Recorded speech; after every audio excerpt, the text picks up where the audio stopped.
seriously believe that this country isn't any special than any other country and it's going to fall. And when it falls, and until Jesus comes, they want to survive. The question is, how do we as Christians, I like that, prepare for the coming days in regard to our necessity supplies, food, fuel, etc.? Well, I can't go back over and lay the groundwork for all of you that weren't here last night. So I'm just going to have to go ahead and answer the question, and if I confuse you, I'm sorry. If you've got a pencil and paper, I'm going to give you some information.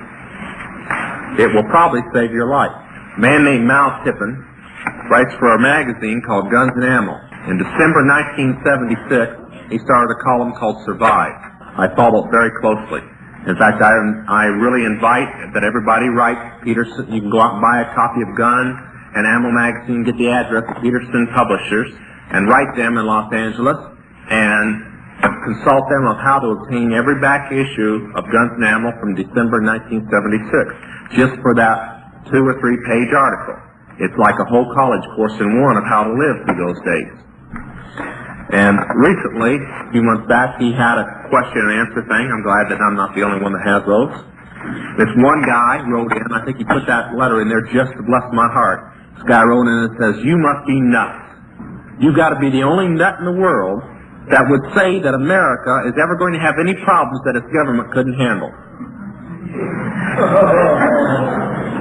I could just see Mao, as I know him, just biting at the bit, wanting to write back, "What do you mean any problems they couldn't handle? They're the ones that are going to cause them." But he didn't say that. He said, "No, there's quite a few others out there that are just as nuts as I am." Now that's true in my case. There's quite a few of us out there. You'd be surprised at the names of the people. That's why they all carry a gun, because there's people trying to kill them because they believe this. Now, I'm not going to back up what I'm going to do here tonight. It's going to be a very strange thing for many liberal Christians, and many people brought up in very peaceful homes and so on, to hear the things that I'm about to say in a supply list. I'm not going to give you the reasons for them, but I am going to say that everyone has been researched and prayed over extensively by many, many ministers. If you want further information, write Post Office Box 303, Elkton, Maryland. P.O. Box 303, Elkton, Maryland, to Dr. Tom, sorry to say Tom Boyd, I got Joe Boyd on my hand. What? Tom Barrett. Tom is probably my second closest friend, and I just lost his name. He's going to love me when he hears this tape. No, that's what I'm afraid of. Oh, I really apologize. That's the Tom. He used to be one of the staff workers, you tell him. He used to be pastor of the church that Dr. Lilly pastors now in Avon. And he pastors Baptist Bible Church in Elkton, Maryland now.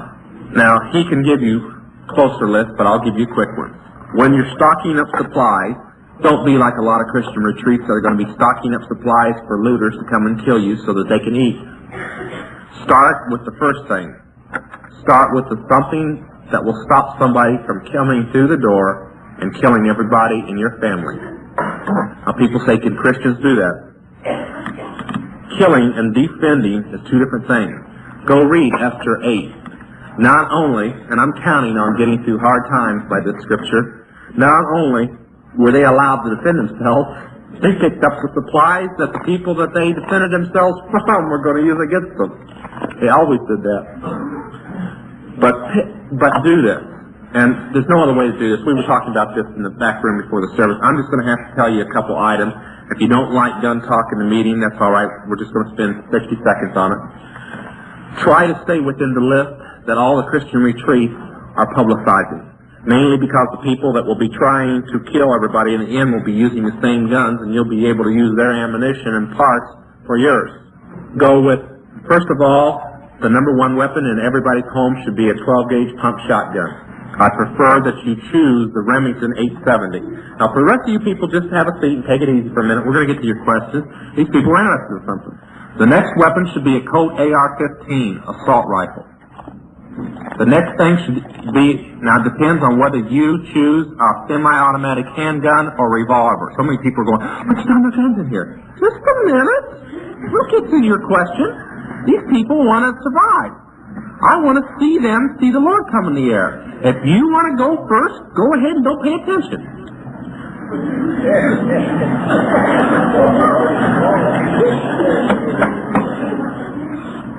Now, if you choose a handgun, choose only these two. Do not buy a gun, and if you have a gun that's not on this list, sell it and buy something else. I mean that. There's a reason for everything. If you like an automatic, buy a .45, Colt only. And if you like a revolver, buy any type revolver other than Smith & Wesson in the .357 caliber only.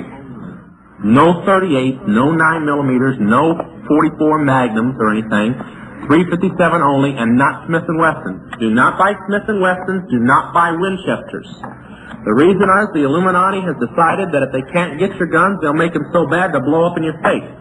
And they've recently bought both Smith & Wesson and Winchester and have been putting out very poor guns.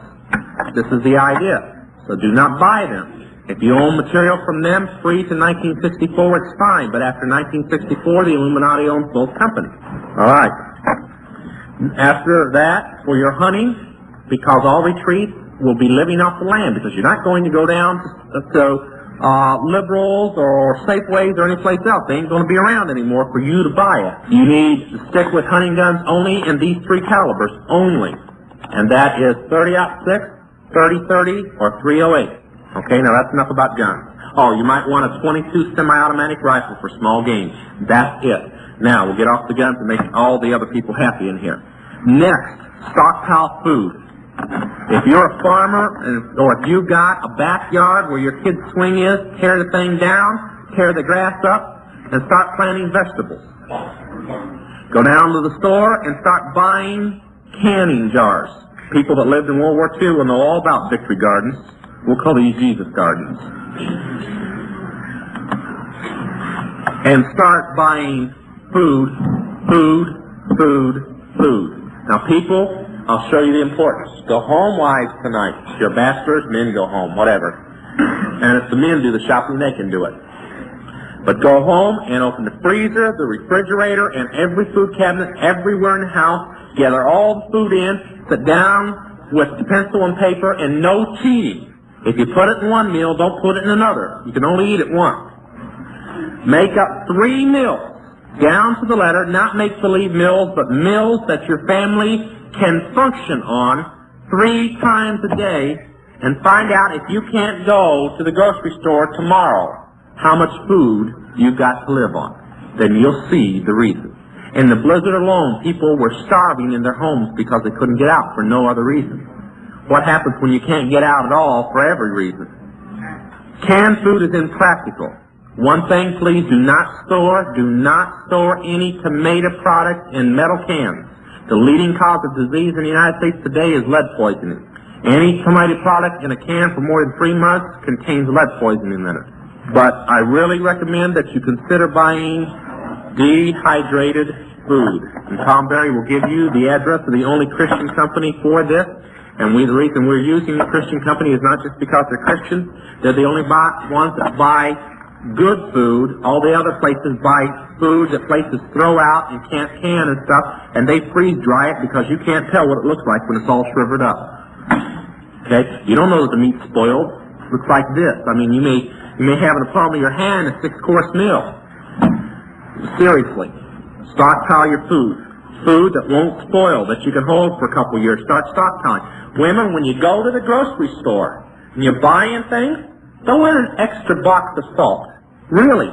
Throw in an extra can of soup or something on this way. Start buying like the farmers buy. They buy and buy and buy in bulk. That's the way you need. If you can find a place that'll sell you in bulk, that's what you need to do. The churches may do what Denny Maloney and Tom Berry and Joe Boyd and others are doing. They're buying as a church and forming a co-op and storing the food away.